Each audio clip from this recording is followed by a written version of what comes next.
detective says they're not a major issue. So I'm asking you, how big of a problem are they here? Here's I think what the officers were trying to say. Although these shootings and these murders may not be gang related or gang motivated, they are gang related because there are gang members involved. But they're not motivated as a result of gang turf wars or that sort of thing, is a point that we were trying to make. It is all wrapped around drugs, though, I can tell you. It's all, in almost all of this, it's never all, but in almost all of this, there's a tremendous drugs nexus, which is why these additional resources are so important. To run major case investigations, where you're going RICO, the Racketeering Influence Corrupt Organizations, making those cases, that takes tremendous resources and time. And so we're putting more resources in to those efforts to really hit hard at the drug trade, particularly in this area of town. So why would we have gotten two different conflicting statements? Because the detective in that public meeting said this was a turf war between 3 different gangs. Parents were scared when they left. Well, I think one's trying to tell you that it's drug related, and the other's trying to tell you it's not drug motivated. I'm sorry, gang related and not gang motivated. That's the point I think they were trying to make. Dear Gillen Times Union, this is a question for Mayor Brown. You talked about jobs. You say economics is a big issue with relating to crime. Is that something that you were talking about right there? So I think that we have to have as the sheriff said, take a holistic approach to pie. The whole prevention, intervention, really enforcement. So he's going to force the law. He's the sheriff. He's elected by the citizens. And as mayor, I want to make sure we create opportunities for young people. There are a lot of young people who are going to need a job this summer. And so that's why I'm working very hard with the private sector. I think education plays a major role, giving young people hope and opportunity. But people also know right from wrong. The parents have to be engaged with their kids. The community, this is a community issue. But as the sheriff said, we got to hold people accountable. Councilwoman Denise Lee is right when we said we can't tolerate this type of behavior, so we have to enforce the law. Sheriff Rutherford, you mentioned pulling officers from other zones for Operation Ceasefire. What communities and neighborhoods may see their officers reduced as they try to tackle on the ceasefire initiative? All over the city Are there is going to particular see. communities? All over the city is going to. They may not see it because if you take a little from everywhere, it doesn't hurt as badly. But yes, we are definitely robbing Peter to pay Paul. How many officers will be dedicated to this initiative? I'm not going to give you the exact numbers of that, but it's a significant move. How much money were you talking about? You mentioned taking some out of the overtime budget for the summer. Well, that will depend on what we have to do. Let me mention this too, because this is a big piece of this. Over the last couple of weeks, in response to the murders at some of these house parties that we've been having, where parents have just abdicated their parental responsibility, allowing these parties in their homes, that is not going to be tolerated. And you saw we put 2 parents in jail because of their abdication of their parental responsibility to their children, which both of those parties resulted in people being shot and people dying. We're not going to tolerate that. So my message to the parents is, if you can't parent your children, we're going to hold you accountable. Dear Gillen Times Union, Councilwoman Denise Lee brought up cameras. Do you know how many of these cameras there will be, and when do you think they'll become operational? Well, we really haven't worked out the numbers on that yet, but what we are going to do, these are going to be overt cameras that will be in particular hot spots, and obviously we're not going to give you the exact number, and they will be moved around. So can't tell you more than we're going to be utilizing. How are you? It's not in the budget right now. Was that something planned for? Or is that something in response to? We're going to be using forfeiture dollars. We're going to use the drug money that we pull out of this neighborhood to help protect this neighborhood.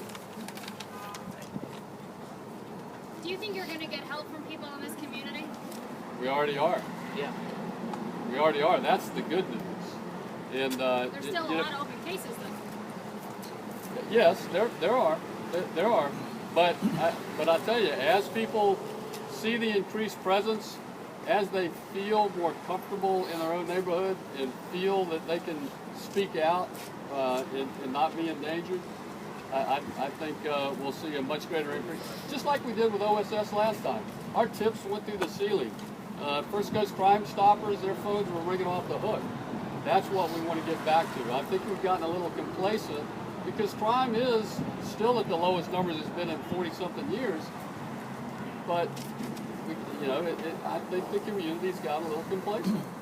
Sheriff, can you touch on the challenge in trying to get so many of the community members to speak to these officers? Because we've seen in so many cases when we've gone out to cover different shootings that people are afraid of retaliation. So how big a challenge do these officers face in trying to get these people to open up and talk? Well, that's why you have to put enough resources into the neighborhood that they see and they feel comfortable so that they can speak out. And let me say this too, because a lot of times they won't speak to the media, but they're speaking to us. They don't want to speak to the media because they don't want to be on television and they don't want their house on television and that sort of thing. So when you all knock on a door and ask somebody to speak about a crime and they don't want to talk to you about it, that doesn't mean they're not talking to us. Let me tell you, there's a lot of good people in these neighborhoods, 99% of them. And they're working with us and they're talking to us all the time. Now, we need more of their help, but I don't want to just dismiss the fact that a lot of good people in this community are working with us already. Derek Gillentine, this is for Councilwoman Denise Lee. Could you speak up a little bit? How can the council what can the council itself do besides what you've already talked about?